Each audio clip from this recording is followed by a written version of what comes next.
ज्या पंतप्रधान नरेंद्र मोदींनी साखर कारखान्यांना किंवा कारखान्यांना जीवनदान दिलं, मात्र अभिनंदनांच्या बॅनरमध्ये त्यांचे फोटो नाहीयेत, त्यामुळे अजित पवारांना जनाची नाही तर मनाची लाज वाटली पाहिजे, असं राधाकृष्ण विखे पाटील म्हणतात. कुठल्या अभिनंदन? राधाकृष्ण विखे पाटील यांना एक स्टेटमेंट केलं. असं म्हणणं की साखर कारखानदारीला इथेनॉलला देऊन जीवनदान देण्याचं शेतकऱ्यांना आणि कारखानदारांना जर निर्णय कोणी घेतला असेल तर पंतप्रधान अमित शहाने घेतलाय, त्यामुळे किमान त्यांचा अभिनंदनाचा प्रस्ताव तरी कारखान्यांवर व्हायला पाहिजे. पण मग करत नाही मी कशाला करत नाही? आणि त्यामुळं एक मिनिट काहीतरी राधाकृष्ण विखे पाटलांचा गैरसमज झालेला दिसतो.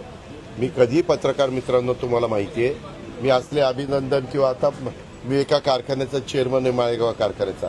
त्यांनी त्या दिवशी मला सांगितलं की 22 तारखेला तुमचा आणि मुख्यमंत्र्यांचा वाढदिवस आहे, तर आपल्याला आता कारखान्याच्या तर्फे आपल्याला जाहिरातबाजी करायची. म्हटलं अजिबात जाहिरातबाजी करायची कारण नाही.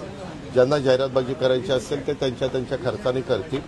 आपण कारखान्यामध्ये शेतकऱ्यांना चांगला भाव, कामगारांना योग्य पद्धतीनं त्यांचं जे काही मानधन असतं ते देण्याचा आपण बांधील आहोत, किंवा तोडणी वाहतूकवाल्यांना जे काही न्याय द्यायचा त्याला आपण बांधील आहोत असं सांगितलं. मी राधाकृष्ण विखे पाटलांना विचारीन, मी असं कधीच सांगितलेलं नाही. तुम्ही पण मला इतके वर्ष ओळखता, आम्ही कशाला कुणाच्या हे करू.